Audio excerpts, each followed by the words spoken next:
समझा था और वह भी मुझे भाभी माँ कहकर पुकारता था। मेरे पति की मृत्यु के कुछ दिन बाद मुझे अकेले सोने में डर लगता था, इसलिए मैं अपने देवर को अपने साथ बिस्तर पर सुलाने लगी। सर्दियों की रातें थीं और एक ही बिस्तर में अपने देवर के साथ सोना मुझे बहुत अजीब सा लगता था। मेरा देवर मुझसे काफी छोटा था, लेकिन 14 साल की उम्र में भी वह 20 साल के जवान लड़के जैसा लगता था। मेरे पति की मृत्यु के बाद मैंने बहुत मुश्किल से गुजारा किया था, लेकिन मैं कब तक इस तरह जीविका चलाती। उस रात मैंने सोचा कि एक बार अपने देवर को आजमा कर देखती हूँ। आधी रात को मैंने उसे हिलाकर देखा। वह गहरी नींद में था, लेकिन जैसे ही मैंने उसे छुआ, मेरी आंखें हैरत से फटी की फटी रह गईं। मेरे पति की मृत्यु को अब भी 2 दिन ही हुए थे। मेरे घर में मेरे सास ससुर और नंदें भी नहीं थीं। मेरे पति का इस दुनिया में अपने छोटे भाई के अलावा और कोई नहीं था। रोहन की उम्र 14 साल थी। वह मुझसे छोटा था। मैंने उसे कभी छोटे भाई से ज्यादा कुछ नहीं समझा। जब मेरी शादी हुई थी, तब वह मेरी शादी के दिन बहुत खुश था। वह कहता था कि उसे नई माँ मिल गई है, लेकिन मेरी माँ मुझे हमेशा समझाती थी, बेटी, तुम्हारा देवर तुम्हारा बेटा नहीं है, इससे दूरी बनाए रखना। थोड़े समय बाद वह बड़ा हो जाएगा, फिर तुम्हें उससे पर्दा करना होगा। इसलिए अभी से उसे आदत डालो कि वह तुम्हारे कमरे में बिना अनुमति ना आए। मैंने कई बार देखा है कि तुम्हारा देवर बिना वजह तुम्हारे कमरे में आता जाता है। बेटी, तुम्हें ऐसा नहीं करना चाहिए। तुम एक शादीशुदा लड़की हो। तुम्हें अपने पति और घर वालों की भी परवाह करनी चाहिए। मैं अपनी माँ की बात सुनती तो मुझे लगता कि वह रोहन के बारे में गलत सोचती हैं। इसलिए मैं उनकी बातों पर नाराज हो जाती थी। लेकिन जब मैं बेसहारा हो गई, मेरे पति इस दुनिया से चले गए, तो मेरी आंखों से आंसू बह रहे थे। मैं सोच भी नहीं सकती थी कि वह मुझे अपने 14 साल के भाई के साथ छोड़कर चले जाएंगे। मेरी जिंदगी मुश्किल में पड़ गई थी। रो रो कर मेरा बुरा हाल था। रात के 12 बजे गए थे। मेरा देवर रोहन अभी तक घर नहीं आया था। शायद वह अपने भाई के रिश्तेदारों के साथ व्यस्त था। मेरा दिल इस बात से संतुष्ट था कि अगर वह घर नहीं आता तो यह अच्छी बात है, क्योंकि अगर वह घर आ जाता तो मुझे असहज महसूस होता। मुझे बार बार अपनी माँ की बातें याद आ रही थीं। तभी इस बड़े घर के दरवाजे पर दस्तक हुई। मेरा दिल उछल कर गले में आ गया। मैंने सोचा, पता नहीं कौन होगा, लेकिन बाहर से रोहन की आवाज आई, भाभी, दरवाजा खोलो, मैं हूं। मैंने डरते डरते दरवाजा खोला। आज ये घर मुझे जंगल जैसा लग रहा था। रोहन मुझे एक छोटा सा भेड़िया लग रहा था। पता नहीं क्यों मैं उसके बारे में इतना बुरा सोचने लगी थी। भाभी, आपने खाना खाया? उसने मासूमियत से पूछा। उसकी नजरें झुकी हुई थीं और उसके हाथ में एक थैली थी। थैली में चावल थे जो होटल से लाए हुए लग रहे थे। उसने एक प्लेट में चावल डाले और मेरे सामने रख दिए। भाभी, मुझे खाना बनाना नहीं आता। मैं आपके लिए बाहर से खाना लाया हूं। आप खा लीजिए, वरना आप भूखी मर जाएंगी। मैं अपने भाई के बाद अपनी माँ को नहीं खोना चाहता। रोहन की आंखों में भी आंसू थे। वह मुझे माँ कह रहा था, लेकिन मेरी माँ की बातें मेरे दिमाग से नहीं निकल रही थीं। भाभी, आपको चिंता करने की जरूरत नहीं है। मैं आपका सहारा बनूंगा। आप इस घर से कभी मत जाना। वह बहुत भावुक बातें कर रहा था, लेकिन मेरे मन में कई आशंकाएं घूम रही थीं। फिर उसने एक अजीब बात कही, भाभी, आप इस कमरे में सो जाइए। दूसरा कमरा तो छत के पास है। मुझे लगता है कि आपको छत वाले कमरे में नहीं रहना चाहिए। अब तो सबको पता है कि हमारे घर में भाई की मृत्यु हो गई है। कोई भी बुरी नीयत से हमारे घर आ सकता है। मैं हैरान थी कि रोहन इतनी छोटी उम्र में ऐसी बातें क्यों कर रहा है। क्या किसी ने उसे कुछ कहा था? लेकिन उसकी बातें मुझे ठीक लगीं। मैं उसके कमरे में चली गई। रोहन का कमरा दूसरी तरफ था, जबकि मैं और मेरे पति छत के पास वाले कमरे में रहते थे। मुझे बहुत अजीब लग रहा था। आज पहली बार मैं अपने कमरे के अलावा किसी और के कमरे में आई थी। लेकिन जो कुछ मैंने रोहन के कमरे में देखा, उसने मेरी आंखें फटी की फटी रहने पर मजबूर कर दीं।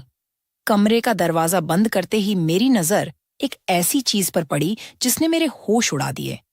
वैसे तो वह 14 साल का बच्चा ही लगता था, लेकिन मेरी माँ की बात सही थी।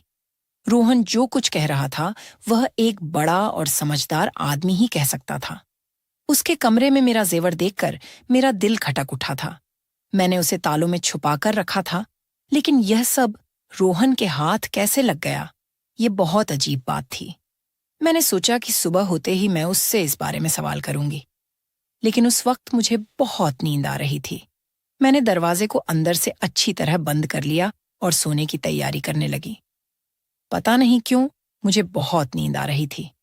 हालांकि पिछले 2 दिनों से मुझे नींद नहीं आई थी, लेकिन आज मुझे लग रहा था कि जैसे रोहन के लाए चावल खाने से मेरी आंखों पर नींद छा रही थी। मैंने सोचा, कहीं चावल में कुछ तो नहीं मिला, लेकिन मुझे सोचने का मौका ही नहीं मिला। जब मेरी आंख खुली तो सुबह के 10 बजे थे। मैं हैरान थी कि मुझे आज इतनी नींद कैसे आ गई। पिछले 2 दिनों से मुझे बिल्कुल नींद नहीं आई थी, लेकिन आज चावल खाने के बाद मेरी आंखें ऐसी बंद हुईं जैसे किसी को शराब पिला दी हो। मैं हैरान थी, ऐसा तो नहीं होना चाहिए था। मेरे मन में बार बार यही ख्याल आ रहा था कि कहीं रोहन के लाए चावल में कुछ मिलाकर तो नहीं दिया गया। लेकिन रोहन ऐसा क्यों करेगा? मैं आंखें मलते हुए बाहर आई तो देखा कि रोहन किचन में चाय बना रहा था। उसे देखकर मुझे बहुत बुरा लग रहा था। भाभी, आप सो गई थीं। आपको अच्छी नींद आई ना? उसने मेरी तरफ देखकर कहा। मैंने फीके लहजे में कहा, हाँ, आज मुझे बहुत नींद आई। क्यों नहीं आएगी भाभी? मैंने आपके चावल में नींद की गोली मिलाई थी। मैंने अपने दोस्त को बताया था कि मेरी भाभी को नींद नहीं आती। उसने कहा कि खाने में नींद की गोली मिला दो, इससे वह आराम से सो जाएंगी। मैं हैरान हो गई कि रोहन इतनी नीच हरकत कैसे कर सकता है। रोहन, तुम ऐसा कैसे सोच सकते हो? तुम अपनी भाभी को बेहोश करना चाहते थे? नहीं भाभी, मैं तो चाहता था कि आपको अच्छी नींद आए। अब आप तरोताजा लग रही हैं। लीजिए, चाय पीजिए। उसने चाय मेरे सामने रख दी। मैं शक में पड़ गई। तुमने इसमें भी कुछ मिलाया तो नहीं? नहीं भाभी, मैंने तो आपके सुकून के लिए गोली मिलाई थी। आप कहें तो मैं यह चाय आपके सामने पी लेता हूँ। चलिए, हम आधी आधी पी लेते हैं। उसने गिलास से चाय के घूंट लिए और मुझे दिखाया। मैं उस पर यकीन कर बैठी। मैंने कहा, ठीक है, मुझे माफ कर दो। मैं तुम्हारे बारे में शक करती हूँ। रोहन का चेहरा देखकर मुझे उसकी मासूमियत पर यकीन हो जाता था। उसके चेहरे पर वाकई बहुत मासूमियत थी। मैंने उस दिन उससे कुछ नहीं कहा। मैं जानना चाहती थी कि वह आगे क्या कहेगा, क्योंकि जो कुछ मैंने उसके कमरे में देखा था, उसकी कोई माफी नहीं थी। थोड़ी देर बाद उसने खुद ही बात शुरू की। भाभी, मैं आपके जेवर बेचना चाहता हूँ। मेरा एक बहुत ईमानदार अंकल है। वह जेवर बेचकर हमें बहुत पैसे देंगे। हम उन पैसों से एक मकान खरीद लेंगे। इस किराए के मकान में हम कब तक रहेंगे? मकान मालिक परसों किराया लेने आ जाएगा। हमारे पास तो पैसे भी नहीं हैं। रोहन की बात सुनकर मैं हैरान रह गई। मैंने अभी तक ऐसा सोचा भी नहीं था। वह ऐसा कैसे सोच सकता था? मैंने कहा, रोहन, तुम्हें यह ख्याल कैसे आया कि हम नया घर खरीदें? भाभी, मुझे आगे शादी भी करनी है। हमें सारी जिंदगी एक साथ रहना है। हमारे पास अपना घर होना चाहिए। किराए के घर में इंसान सिर्फ जलील होता है। रोहन की बात ठीक थी, इसलिए मैंने जेवर के बारे में कुछ नहीं कहा। लेकिन मुझे डर था कि अगर जेवर बेचकर पैसे नहीं आए तो क्या होगा। मैं एक बेवा औरत थी और मेरा देवर 14 साल का था। ऐसे में कोई भी हमें आसानी से धोखा दे सकता था। मैंने सोचा कि इस बारे में अपने मायके वालों से सलाह लूं। मैंने उनसे कहा कि मैं जेवर बेचकर घर खरीदना चाहती हूं, लेकिन उन्होंने कहा, घर खरीदने की जरूरत नहीं है। तुम अब बेवा हो चुकी हो, तुम्हें हमारे घर आना होगा। मैं उनके घर नहीं जा सकती थी। मैं जानती थी कि मेरे भाई अपनी पत्नियों के गुलाम हैं। वे अपनी बेवा बहन को कभी सहारा नहीं देंगे। जिंदगी भर उनके सहारे नहीं रहा जा सकता। यह अच्छा मौका था। मैं अपने जेवर बेचकर घर खरीद सकती थी। मेरे पति ने मेरे लिए बहुत सारा जेवर बनवाया था, लेकिन अपने भाइयों की नीयत देखकर मैंने जेवर बेचने का इरादा कर लिया। मैंने रोहन से कहा, तुम चाहो तो जेवर बेच दो। मैं अपने मायके वालों के रवैये से निराश हो चुकी थी। रोहन ने अपने उस अंकल को जेवर दे दिए। 2 दिन बाद उन्होंने हमें एक बहुत अच्छी जगह पर घर की चाबी और कागजात दे दिए। मैं इस पूरे प्रकरण पर हैरान थी। 2 दिन में इतनी जल्दी घर कैसे मिल सकता है? लोगों को घर के लिए इतना काम करना पड़ता है, कागजात, इंतकाल और बहुत कुछ। लेकिन जब रोहन ने कागजात मेरे हाथ में दिए तो मैं हैरान रह गई। वह 14 साल का था, लेकिन उसकी सोच बड़ों जैसी थी। फिर उसने एक अजीब बात कही, भाभी, हम घर साफ कर लेंगे, फिर आपसे जरूरी बात करनी है। उसकी आंखों में एक अजीब सी बेचैनी थी, जिसे देखकर मैं समझ नहीं पा रही थी कि वह मुझसे क्या कहना चाहता है। उस वक्त मैं जल्दी में थी। हमने घर में सारा सामान रख दिया था। अब हमें खाने पीने और राशन की चिंता थी। मैंने तो कभी नौकरी भी नहीं की थी। फिर रोहन यह क्यों कह रहा था कि उसे मुझसे जरूरी बात करनी है? मेरे मन में कई सवाल थे, लेकिन मैं चुप रहना चाहती थी। शाम को मैंने सारा सामान अपनी जगह पर रख दिया। वैसे भी हमारा सामान ज्यादा नहीं था। मैंने अच्छा खाना बनाया, बिल्कुल वैसा जैसा मैं अपने पति के लिए बनाया करती थी। मैं रोहन का इंतजार कर रही थी, क्योंकि वह इस घर का हिस्सा था। मैं नहीं चाहती थी कि वह बाहर जाकर गंदा खाना खाए। मैंने उसके लिए बहुत मेहनत से खाना बनाया था, लेकिन उस दिन वह घर नहीं आया। मुझे बहुत अजीब लगा। उसे इस वक्त घर होना चाहिए था। रात के 10 बज गए थे। मेरे पति की मृत्यु से पहले वह शाम 5 बजे तक घर आ जाता था और फिर बाहर नहीं निकलता था। मुझे डर लग रहा था। मैं उसका इंतजार करने लगी। रात के 12 बजे उसने दरवाजे पर दस्तक दी। मैंने गुस्से से दरवाजा खोला और उस पर बरस पड़ी।